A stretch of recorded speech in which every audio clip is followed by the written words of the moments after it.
നമസ്കാരം പ്രിയപ്പെട്ട പ്രേക്ഷകരെ.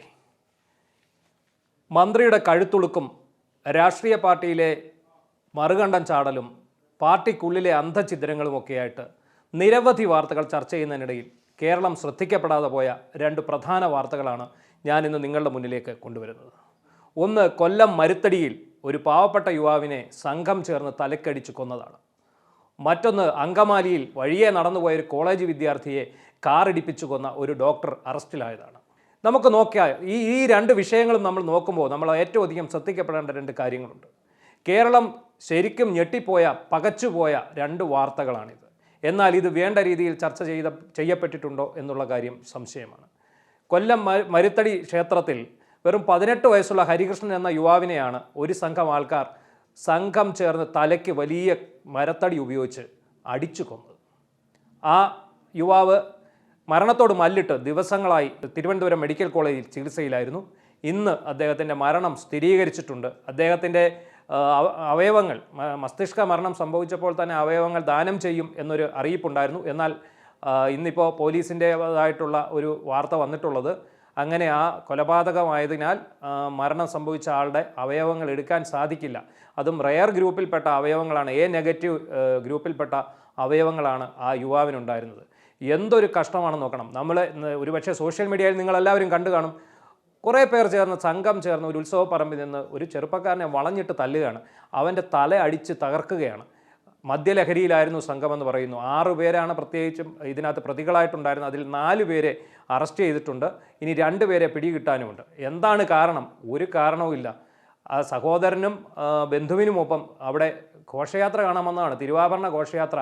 കൊല്ലം മരുത്തടി ശക്തികുളങ്ങര മരുത്തടി ദേവീക്ഷേത്രത്തിലെ ഉത്സവമാണ്. അത് കാണാൻ വേണ്ടി വന്നതാണ്. ആ വന്നപ്പോൾ ഘോഷയാത്ര നടക്കുന്ന സ്ഥലത്ത് ഈ ഹരികൃഷ്ണൻ എന്ന് പറയുന്ന യുവാവ് സഹോദരൻ ജയകൃഷ്ണനുമൊപ്പം നിൽക്കുമ്പോൾ പിന്നിൽ നിന്ന ഒരു സംഘത്തിൻ്റെ കാഴ്ച മറച്ചു എന്നതിനെ ചൊല്ലി ഒരു വാക്കേറ്റം ഉണ്ടാകുന്നു. ഈ പുറകിൽ നിന്ന സംഘം, മദ്യപിച്ചെത്തിയ സംഘം ഇദ്ദേഹത്തെ ചീത്ത വിളിക്കുന്നു. അവിടെ വിഷയങ്ങൾ ഉണ്ടാകുന്നു. സഹോദരനും എല്ലാം ചേർന്ന് ഇവരെ അനുനയിപ്പിച്ചു വിടുന്നു. അതിനുശേഷം നിങ്ങൾ ഓർക്കണം, സദ്യാലയത്തിൽ സദ്യ കൊടുക്കാമെന്ന് പറഞ്ഞ് ഇതേ സംഘം തന്നെ വിളിച്ചുകൊണ്ടുപോയാണ് ഈ യുവാവിനെ അതിക്രൂരമായി മർദ്ദിച്ച് കൊലപ്പെടുത്തിയിരിക്കുന്നത്. ഈ തലയ്ക്ക് മർദ്ദനമേറ്റ് മരണാസന്നനായി ദിവസങ്ങളോളം വെന്റിലേറ്ററിൽ കഴിഞ്ഞ മാർച്ച് 1 ഈ സംഭവം നടക്കുന്നത്. പുലർച്ചെയാണ്. ബന്ധുക്കൾക്കൊപ്പമാണ് അദ്ദേഹം ക്ഷേത്രത്തിൽ വന്നത്. ഈ യുവാവിൻ്റെ അച്ഛനും അമ്മയും വളരെയധികം വേദനയോടെ, സങ്കടത്തോടെ ആദ്യം ഈ മകൻ്റെ അവയവങ്ങൾ ദാനം ചെയ്യുന്നതിന് വേണ്ടി സമ്മതിച്ചിരുന്നുവെങ്കിലും പക്ഷേ ഇതൊരു കൊലപാതകമായതിനാൽ പോലീസ് അതിന് അനുമതി കൊടുത്തിട്ടില്ല എന്നുള്ളതാണ് ഇപ്പോൾ പുറത്തു വരുന്ന വാർത്ത. ആ യുവാവിൻ്റെ മരണം സ്ഥിരീകരിച്ചു എന്നുള്ളതാണ്. നമ്മൾ ഇന്നിവിടെ ചർച്ച ചെയ്യേണ്ട ഒരു കാര്യം, ഏതൊരു മനുഷ്യനെയും ഒരാൾക്ക് എപ്പോൾ വേണമെങ്കിലും അടിച്ചു കൊല്ലാവുന്ന ഒരു നിലവാരത്തിലേക്ക് കേരളത്തിൻ്റെ സമൂഹം മാറിക്കഴിഞ്ഞു. എല്ലാവരുടെയും കയ്യിൽ ക്രിമിനൽ മെൻറ്റാലിറ്റി ഉള്ള ആൾക്കാർ, മിക്ക ആൾക്കാരും ക്രിമിനൽ മെൻറ്റാലിറ്റിയുമാണ് വെച്ചു പുലർത്തുന്നത്. ഈ യുവാവിനെ മർദ്ദിച്ചു കൊല്ലാൻ പ്രത്യേകിച്ച് യാതൊരു പ്രകോപനവും ഉണ്ടായിട്ടില്ല. ഒരു ഘോഷയാത്രയുടെ മുന്നിൽ കടന്നു നിന്നു എന്നുള്ളത് മാത്രമാണ്. അപ്പോൾ ഒരാളെ തല്ലിക്കൊന്നാലും ഇവിടെ ആരും ചോദിക്കാനില്ല, അല്ലെങ്കിൽ ഒരാളെ തല്ലിക്കൊന്നാലും ഇവിടെ ഒന്നും സംഭവിക്കാൻ പോകുന്നില്ല എന്നുള്ള ഒരു ചിന്താഗതി തന്നെയാകും ഇതിൻ്റെ പിന്നിലെന്ന്. കാരണം നമുക്കറിയാം, പോലീസുകാർക്ക് പോലും മാനം മര്യാദയ്ക്ക് വെളിയിലിറങ്ങാൻ പറ്റാത്ത അവസ്ഥയാണ്. ക്രമസമാധാന പാലകരായ പോലീസുകാരെ വാഹനം തടഞ്ഞു നിർത്തി അതിനുള്ളിൽ നിന്ന് ഗുണ്ടകൾ വലിച്ചിറക്കി തല്ലുന്ന കാഴ്ചയാണ് കേരളം കണ്ടുകൊണ്ടിരിക്കുന്നത്. അതിൻ്റെ ഒരു പരിപ്രേക്ഷ്യം തന്നെയാണ് ഇപ്പോൾ നടന്നിരിക്കുന്ന ഈ മരുത്തടിയിൽ നടന്നിരിക്കുന്ന സംഭവം.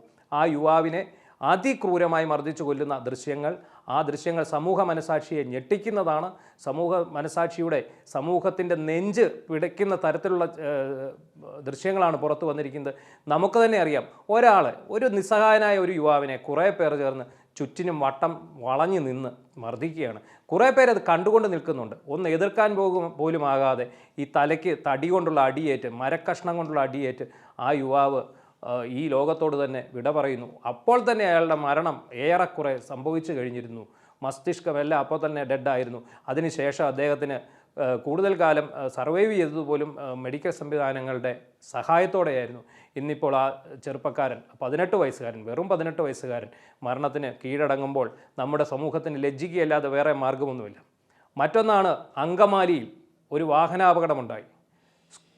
തൻ്റെ പാർട്ട് ടൈം ജോലി കഴിഞ്ഞ് വീട്ടിലേക്ക് നടന്നു പോയിക്കൊണ്ടിരുന്ന ജാസ്ലിയ ജോൺസൺ എന്ന് പറയുന്ന ഒരു 18 വയസ്സുള്ള ഒരു വിദ്യാർത്ഥി, അതേ 2ാം വർഷ BCom പഠിക്കുന്ന ഒരു വിദ്യാർത്ഥിനി, ഈ അമിത വേഗതയിലെത്തിയ ഒരു കാർ ഇടിച്ച് തെറിച്ചു പോകുന്നത് ആ ദൃശ്യം വളരെയധികം ഭീകരവും ഭീതിതവുമാണ്. ഒരാൾക്ക് ഒരു പെട്ട ഒരു മനുഷ്യന് കണ്ട് നിൽക്കാൻ പോലും പറ്റാത്ത തരത്തിലുള്ള ഒരു ദൃശ്യമാണത്. സീബ്ര ക്രോസിങ്ങിലൂടെ വന്ന കുട്ടിയെ അമിത വേഗത്തിൽ വന്ന കാർ ഇടിക്കുകയും ആ കുട്ടി ശരവേഗത്തിൽ നിലത്ത് വീണ് ഉരുണ്ട് തെറിച്ചു പോകുന്നതായിട്ടുള്ള ഒരു ദൃശ്യം, അതിനെക്കുറിച്ച് വിവരിക്കാൻ പോലും നമുക്ക് പ്രയാസപ്പെടും. അത്ര ഭീകരമായൊരു ദൃശ്യമാണ്. ഇതേപോലെ ആ കുട്ടിയും മസ്തിഷ്ക മരണം സംഭവിക്കുന്നു. അതോടുകൂടി അതിൻ്റെ മാതാപിതാക്കൾ 4 പേർക്കായി ഇതിൻ്റെ അവയവങ്ങൾ ദാനം ചെയ്യുന്നു. എങ്കിൽ നമ്മളിവിടെ ചിന്തിക്കേണ്ട കാര്യം, ആ കുട്ടിയെ ഇടിച്ചത് ഒരു MBBS കഴിഞ്ഞ് ഹൗസ് സർജൻസി ചെയ്തുകൊണ്ടിരിക്കുന്ന ഒരു യുവ ഡോക്ടറാണെന്നുള്ളതാണ്. ഒരു ഡോക്ടറുടെ കടമ എന്നത് ഒരു മനുഷ്യൻ്റെ ജീവൻ രക്ഷിക്കുക എന്നുള്ളതാണ്, ഒരു മനുഷ്യൻ്റെ ജീവൻ എടുക്കുക എന്നുള്ളതല്ല. അതിനുശേഷം ഈ അപകടമുണ്ടാക്കിയ ശേഷം നിർത്താതെ പോയ കാർ 7 ദിവസമായി ഇയാളെ കണ്ടെത്താൻ കഴിയുന്നില്ലെന്നാണ് കേരള പോലീസ് പറയുന്നത്. പക്ഷേ ഇന്ന് അയാളെ വാഗമണിൽ നിന്നും അറസ്റ്റ് ചെയ്തിരിക്കുന്നു. നാളെ അയാളുടെ മുൻകൂർ ജാമ്യ ഹർജി കോടതി പരിഗണിക്കാൻ നിൽക്കുമ്പോഴാണ് ഇന്നിപ്പോൾ അറസ്റ്റ് ഉണ്ടായിരിക്കുന്നത്. അത്രയ്ക്ക് പ്രതിഷേധം കടുത്തതിന് ശേഷമാണ് പോലീസ് നിലപാട് സ്വീകരിച്ചിരിക്കുന്നത്. കാരണം കോളേജിലെ സഹപാഠികൾ പോലീസ് സ്റ്റേഷൻ ഉപരോധിക്കുന്ന ഘട്ടമായി ഈ കുട്ടിയുടെ മാതാപിതാക്കൾ, ഈ കുട്ടിയുടെ ബന്ധുജനങ്ങൾ എല്ലാവരും രൂക്ഷമായ പ്രതിഷേധവുമായി രംഗത്ത് വന്നു. അങ്ങനെ ഇന്ന് രാവിലെ ഈ ഡോക്ടർ സിറിയക് എന്ന് പറയുന്ന ഈ യുവ ഡോക്ടറുടെ പിതാവിനെ പോലീസ് കസ്റ്റഡിയിലെടുക്കുന്നു. അതിന് പിന്നാലെ അയാളെ വിശദമായിട്ട് ചോദ്യം ചെയ്യുമ്പോൾ ഇടുക്കിയിലെ വാഗമണിലെ ഒരു റിസോർട്ടിൽ ഒളിവിൽ താമസിക്കുകയെന്ന യുവ ഡോക്ടർ എന്ന് അറിയുന്നു. അയാളെ വാഗമൺ പോലീസ് പിടികൂടുന്നു.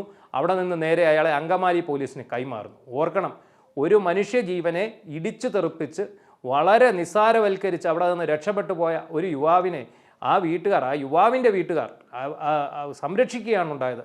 എന്നാൽ ഭാവി തലമുറയിൽ അല്ലെങ്കിൽ ഇനി വരുന്ന കാലഘട്ടത്തിൽ സമൂഹത്തിന് നേർവഴി കാട്ടേണ്ട, സമൂഹത്തിന് നിരവധി ആൾക്കാരെ മരണത്തിൽ നിന്ന് സംരക്ഷിക്കേണ്ട, ഈ സമൂഹത്തിന് വേണ്ട മാർഗനിർദ്ദേശങ്ങൾ നൽകേണ്ട, മാതൃകയാകേണ്ട ഒരു ചെറുപ്പക്കാരനാണ് ഇത്തരമൊരു പ്രവൃത്തി ചെയ്തത്. ആ പെൺകുട്ടിയെ കാറിടിച്ച് വീഴ്ത്തിയതിന് ശേഷം കാർ നിർത്താനുള്ള ഒരു മാന്യത പോലും അയാൾ കാണിച്ചില്ല. കാർ ഉപേക്ഷിച്ച് കടന്നു കളയുകയായിരുന്നു.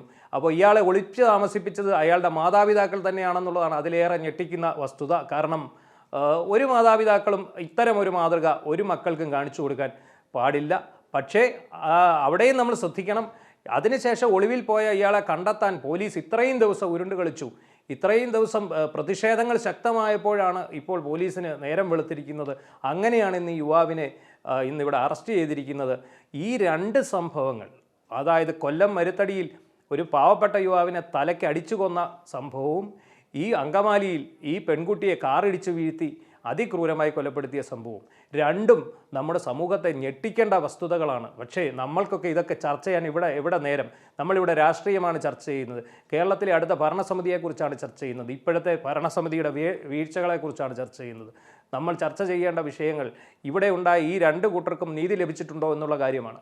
അതിൽ കൊല്ലത്തെ ഈ യുവാവിനെ സംബന്ധിച്ചിടത്തോളം 4 പേരെ അറസ്റ്റ് ചെയ്തിട്ടുണ്ട്, 2 പേരെ കിട്ടിയിട്ടുണ്ട്. പക്ഷേ ആ ആക്രമണം ഉണ്ടായ ആ ഒരു സാഹചര്യം കൂടി നമ്മൾ പരിശോധിക്കുമ്പോൾ മനുഷ്യജീവൻ ഒരു വിലയുമില്ലാതായി കേരളത്തിൽ മാറിയിരിക്കുന്നു എന്ന് വേണം കരുതാൻ.